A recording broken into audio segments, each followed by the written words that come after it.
sebo tuwe ku byafaayo by'obufubo obuzze bubaawo wakati wa Isirayiri ne Lebanon n'ebizze biva mu bufubo obwo obuzze bubaawo.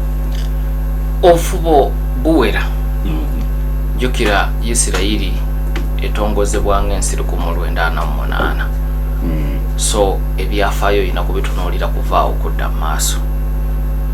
Bazze bakkaanya ku nsonga nnyingi naye ebyembi ezisinga obungi nga teziteekebwa mu nkola olw'okusoomoozebwa ku njuyi zombi.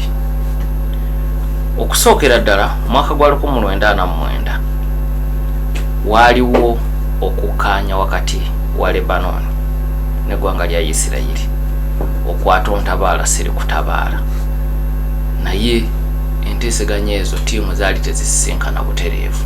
Obubaka bwali mbuyita mu batabaganya. Ajjukira amawanga Abawarabu gonna gaggula olutalo ku Isirayiri 48 era netandika okulwana nagwo okuva olwo n'okutuusa olwaleero. Ag'Abawarabu n'ag'Abayisiraamu gwoli ayinza okuŋŋa nti Iran si Bawarabu, yes, Iran ba Persians. Kati ne batandika okulwana ne Isirayiri kubanga ensi ne maapu gye baakuba ya Isirayiri yatwala ebitundu bingi ebya Palestina n'okuggula n'okwaddako n'Abapalestina. Kakati mwana mu 9 ne batuuka ku kukkaanya Lebanon ne Isirayiri tontabaala siri kutabaala. Era mu ndagaano ezize zibaawo eyo y'emu ku ezo z'oyinza okugamba nti zaalwawo kubanga yasigalawo okutuusa mu mwaka gwa 1967. Mu 1967 tujjukira olutalo olwabalukawo oluyitibwa the 6th Day War. Isirayiri mwe yatunkira n'amawanga g'Abawarabu okumala ennaku 6 lugenda okuggwa olutalo olwo nga Isirayiri ewambye ebitundu ebirala Lebanon, ewambye ebitundu okuva ku Misiri, ewambye ebitundu okuva ku Syria n'awalala. Kakati endagaano awo weefiira eya 1949 naye yali etambuddeko okutuusa 1967. Endagaano eyaddako ya 1982 kumpi wakati mu lutalo lwa Lebanon olw'omunda oli lwenjogeddeko ebiwayi ebyenjawulo nga bittunka olwatandika 75 ne lugwa 1978 ne lugwa 1979 naye yo Isirayiri eyingiramu 1978 myaka 3 ng'olutalo lutandise. Kakati olutalo nga lugenze maaso mu 82 enteeseganya ne zitandika. Zino okwawukana ezaana mu 9 baali teboogera butereevu. Zino baali boogera butereevu gavumenti ku gavumenti eya Lebanon ne gavumenti ya Isirayiri era zaatwala akabanga bakkaanya mu Meeyi wa 1983 era mu kukkaanya okwo Lebanon yakkiriza mu butongole okutongoza Isirayiri ng'ensi, formal recognition. Ne Isirayiri nekkiriza okujja amagye gaayo mu ggwanga lya Lebanon. Jukira yali eyingiddeyo 78 era bye bimu ku byesaba ne ku mulundi guno bye tulabye. Kati ne kwolwo yasaba amagye ga Isirayiri okuva e Lebanon era ne Isirayiri nekkiriza. Wabula endagaano eno teyateekebwa mu nkola kubanga biseera munda ate mu Lebanon bo bennyini baali bakyalwana.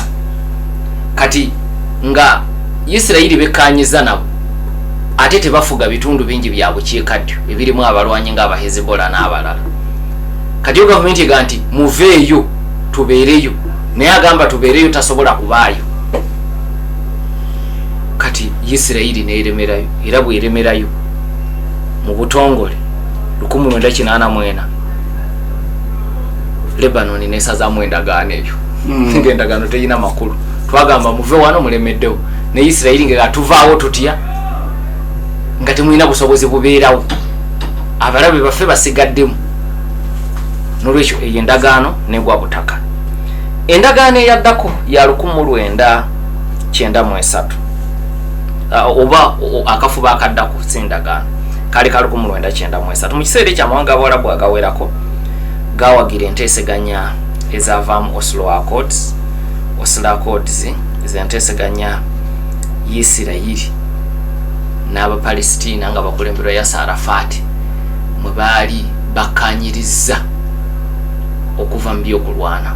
Wayina General Isaac Rabin ku ludda lwa Isirayiri, ku ludda lwa Palestine ng'olina Yasser Arafat. Gwe mukiswa ogwasooka gwe baalina ababiri okukkaanya okubeera mu kitundu ekyo nga tebalwanyi.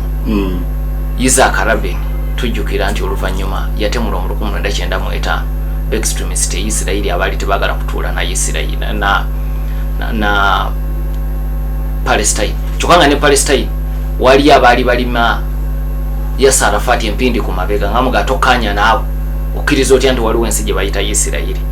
Naye mu nkiiko ezaateekateeka Oslo Accords ne Lebanon yalimu era ne yeenyigira mu bufubo obuweerako ne Isirayiri. Kati ng'oggyeko ekibuuzo ekinene ekya Palestine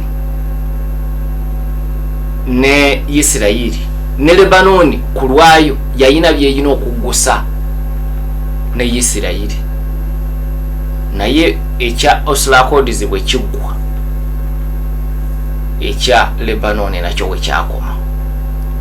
Akafubo kwali kwoza na kwanika mu ttaka.